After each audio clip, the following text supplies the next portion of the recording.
board. You like the dirt bike? You like that dirt bike? Okay, don't wreck it. Okay, hi everybody. Welcome back to part 2 of fixing a no start on a 1980s Honda xr250r dirt bike. Today we're gonna go over the problems that I had once I stuck this thing all the way back together.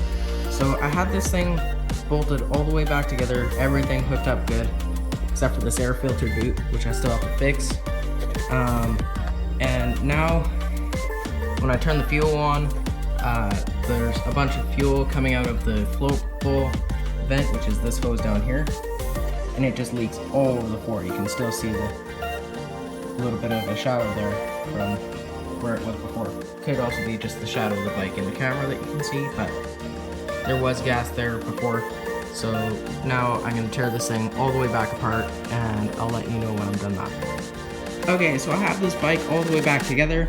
I just turned the fuel on, and we should just go ahead and see if this thing wants to run or not. So I realize that I shouldn't be cranking from this side, but I'm going to try anyways.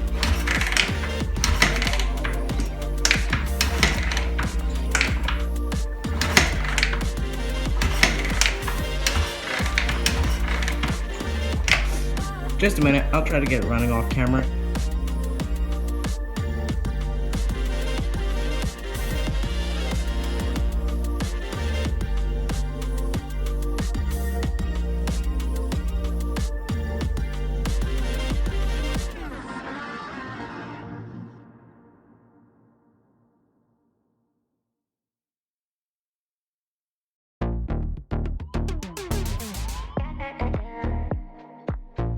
Alright everybody, welcome back. This is Small Engines Galore, in case you somehow missed that.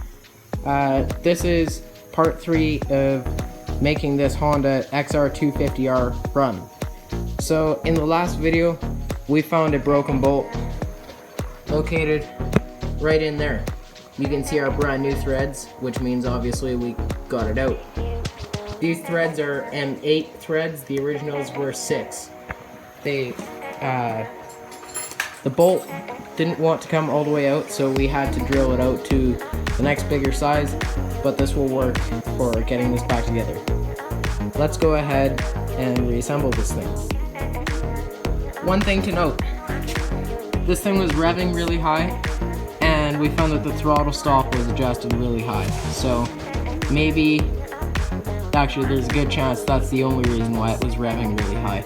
Not because of this broken bolt, but this broken bolt was a big problem, so it's a good thing that we have it fixed now. The first part of reassembling this bike is going to be putting these fuel tank bolts back in. They are a 12mm head, and they have a spacer like this one on the back, and a rubber spacer that goes inside of here. Be sure that they're both there, otherwise the tank will move around a bunch, and that's not great. And at the back to hold the tank on are these two straps. So you can see that they just clip on. So to take them off, you just grab onto these things and pull them up after the tank is slid backwards. If it's slid forward and it's bolted down like this, then it won't slide. So there you go. That's how you take the tank off and put it back on. The next part is going to be pulling this rag out of the intake port. You can see all this aluminum on there. That is from tapping and drilling out. And don't worry, it didn't get in the port. That's why the rag was there. So now, we're gonna go ahead, and because this carburetor at the top is drilled for a 6mm bolt like this one, which is a little bit too long, but we're gonna use it after we cut it down. So this one right here is going to get drilled out up top here to an 8mm hole, so that an 8mm thread will fit through here. And then we're gonna go ahead and pop it up in there. Alright, does that sound good? Or does that sound like complete bogus, like usual? Let me know in the comments. Welcome back, this is day 2 of fixing the xr250, part 3. This is just one of our parts mores, don't worry, it's not the video. Oh yeah! Let's go to the shop and finish some work on this thing. Again, this is day 3 of working on this thing, so that's why it's called part 3. Also because it's the 3rd video, but you get the point. Okay, so yesterday, off camera, I got an 8mm threaded bolt inside of this carburetor boot. I had to drill out the hole a little bit to make this fit. This one is a 12mm head up top, and the stock bolt down below, which is down here somewhere, you probably can't see it.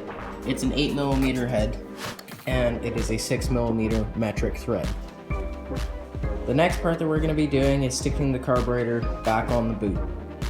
This one was a bit of a difficulty last time, so let's just try to make it easy this time.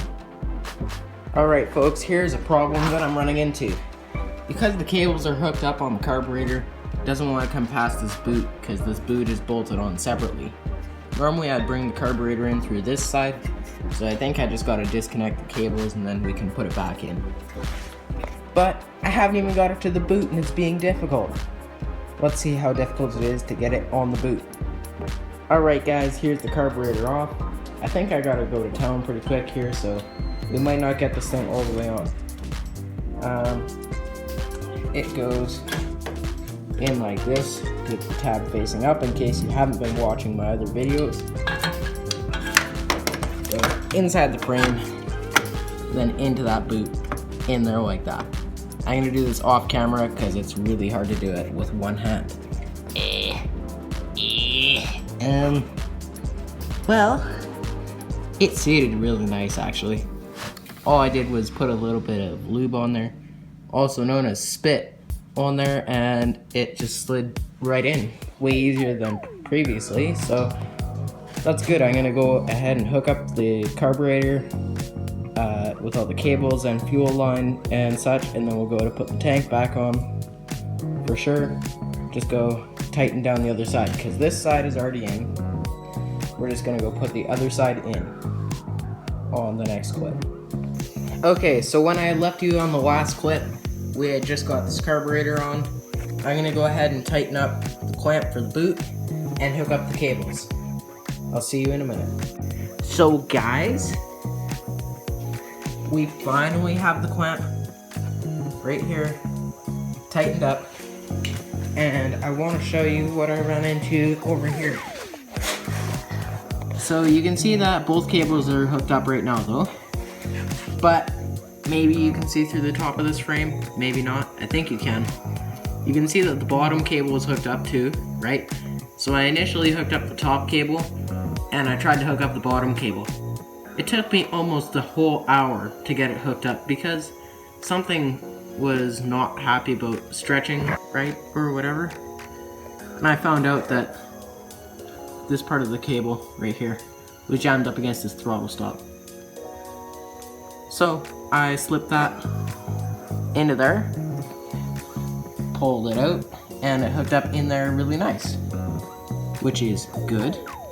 Yeah, that's it for now. Let's get to installing the rest of the parts on this bike, specifically the seat and the side panels and the airbox and the exhaust. So here is the next piece that has to go in. This is the main airbox assembly, and this is the rubber boot that has to go in inside here. This rubber boot has to come off for the airbox to come out, and it's always a pain to get back in. It has to go inside here, and inside of this rubber groove has to be like has to have this plastic inside of this groove in here, which really sucks because you have to get over this lip right here to get the plastic in there.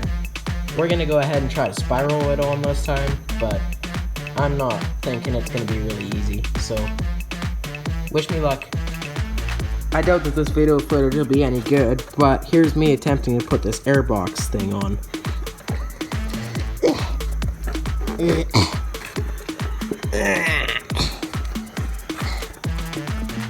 You can see how dry rotted this thing is down here.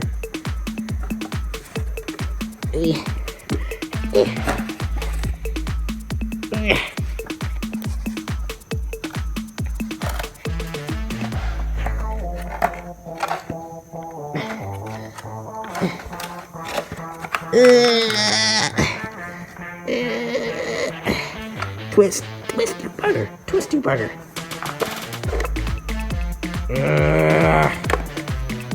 Whatever.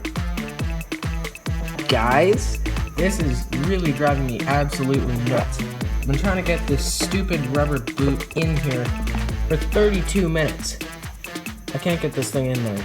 We're gonna have to do it when it's on the bike or something, because I need this thing back together today with any luck, and it's like 5 o'clock in the afternoon, so I want this thing back together before it's dark out. That's in 3 hours. So I'm gonna go ahead and put this air box back in. Yeah. I'm gonna go ahead and put this thing back in. Into the bottom. So maybe like we'll try putting that ledge there. Nope. Apparently that's not working. And okay, just a minute.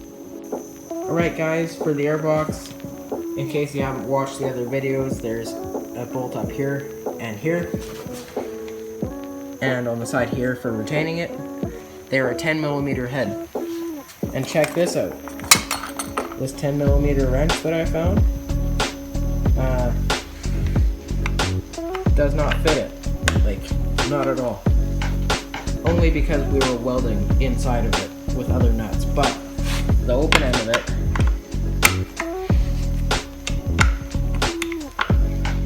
does fit, and pretty tight, pretty good and tight. And as a comparison, here's a 3/8 socket, and let's try putting it on.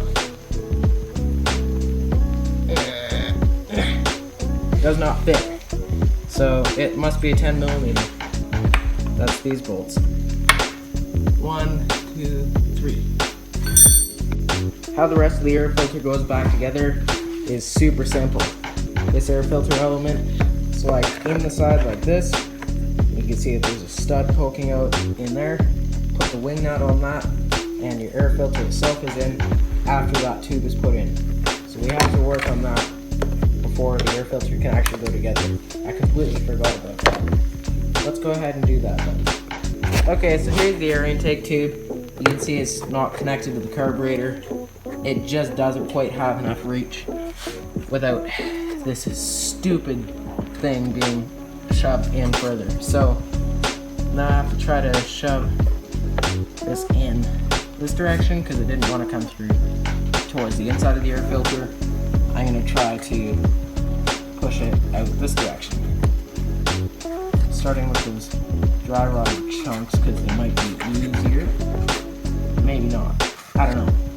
I'll show you guys when I'm done this. It might take 3 hours though. So maybe it won't even get done today. We'll see. Alright guys, I went ahead and put this boot inside of the air filter housing. I still have to caulk it to work with the carburetor and the air filter. It's about 180 degrees off. But you can see when if I spin this, maybe it don't want to spin now. That might be a problem. Anyways, it's seated all the way around the outside. Except for right there, you can see I still have to push that bit, but it's a section like that long, so it's not too bad. But yeah, it's in. Let's go ahead and caulk that, and I'll see you on the next clip. Alright guys, this thing is seated on here and in here. I'm gonna go ahead and stick this air filter in, but I think there's supposed to be a hose clamp here, so I should go find one.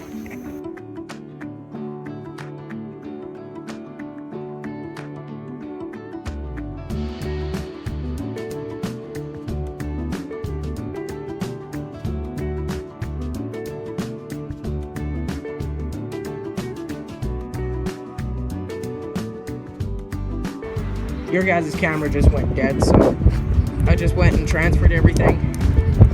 Whoa, it's cold out here. Why am I even working on this bike? Oh yeah, great. Because customer wants it back.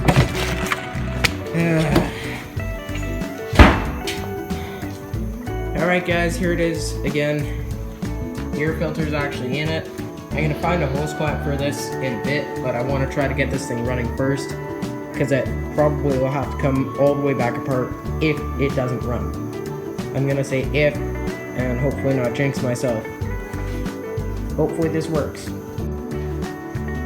Borb, come here. What are you doing? Come. Come here, Borb. Come on. Borb, come. Right here, right now. Get over here. Come on. Get over here. Come on. I'll give you pets. Come on. Hey. Come on. Now come. Borb. Get over here. Whatever. Let's get to work on this bike again. We're just gonna go ahead and put the 2 remaining screws in here. I already put this one in for the air filter cover.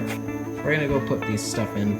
I'm gonna also see my cat because he is driving me nuts!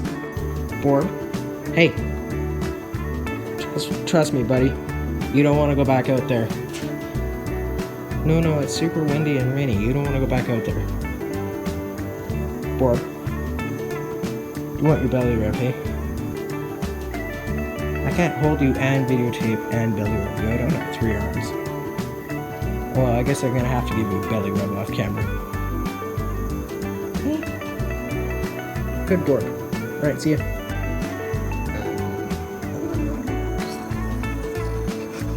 Come on.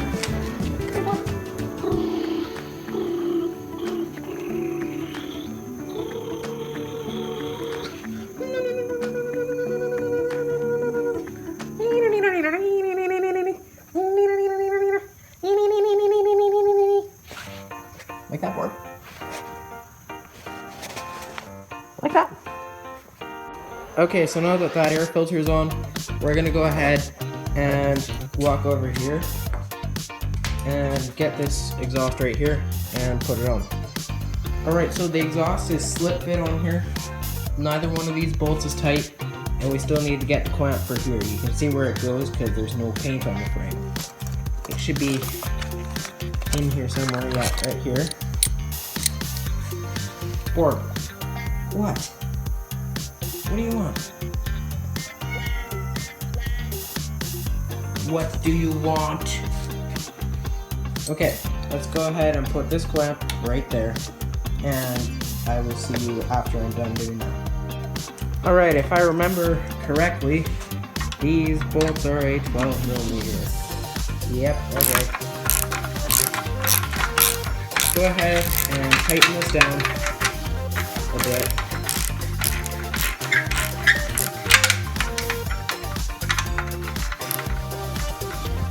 Now this has got super loose because the clamp is properly good, so I have to actually hold the extension to allow the ratchet to ratchet. Okay, there we go, now it's tight. We're gonna go from the top approximately 1/16 of a turn once it starts getting tight, and that's that one. These two, we're just gonna go ahead and tighten. Front one.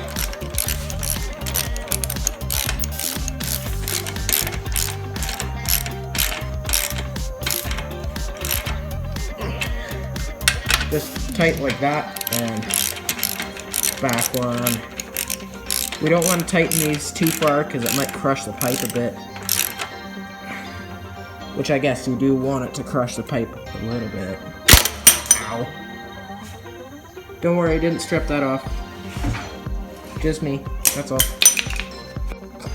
This fender right here is the next piece to go on. Now that this exhaust is actually tight on all of them. This one, to get it in, go at a bit of an angle. Can you stop playing with the wires? Nope, bad cow. Stop. Stop. No, I said no. Bad Hemi. Okay, you're gonna twist this. This cat won't stop. Okay, you're gonna twist this a bit. Like that. It's just over. And shove it inside there. This tab is going to end up above the frame, this one below. I'm going to do this off camera because it's taken me almost a full minute to do this. And it should take me about 10 seconds. Alright guys, the weather is getting pretty crazy outside right now as far as lots of snow, so I brought cats inside of the shop, so don't mind them meowing constantly. There's 4 boys in here because the girl is inside the house. She just got spayed. Let's go ahead and hook this wiring up. So this wiring comes from the tail light. This is the same wiring that Cammy was playing with. There's a slip fit connector in here. I don't remember exactly which one goes where, so I may have to fiddle with that, but we'll see. I think it just plugs in. They just plug in here somewhere. Just a minute, I'll show you. Okay, so I just slid this connector back on the wiring. You can do that. And there's green and brown wiring. Looks like I hooked them up backwards. That's okay, at least they're color coded, so I can unplug these and flip them around and connect them. And once you're sure that these things are connected, give it a little bit of a tug like this. Be sure they don't come out. Not super hard because you don't want to break the wires, but enough that you can tell. Then you can slide this back on over top like that and tuck this wiring down here or something. I think it might actually be running through here from the factory, but I don't know. So I'm gonna go ahead and just leave it like this and we'll put the seat on. Okay, here's the seat just sitting on the bike ready to go on. You can see that there's a groove here. I think that is where it hooks into on the bottom of the seat, but you can see that there's these grooves. I think that's where they lock into in here. Anyways, put the tip of the seat forward, give her a push forward, and bring the back end of it down at the same time.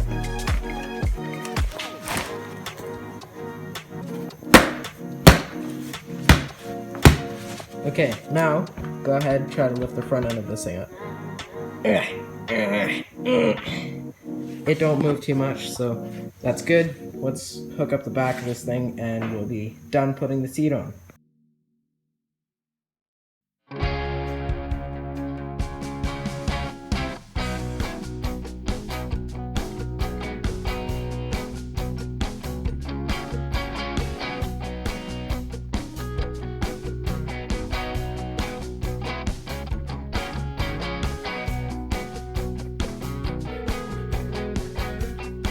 I'm gonna go ahead and try to start this bike. Watch me fail at this.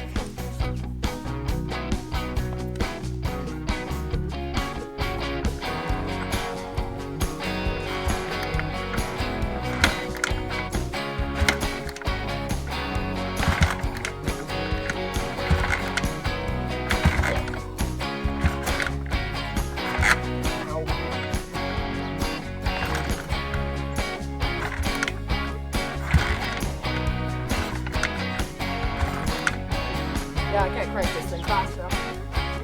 I need someone else to come crank this thing. Something's not happening right, so that's kind of too bad.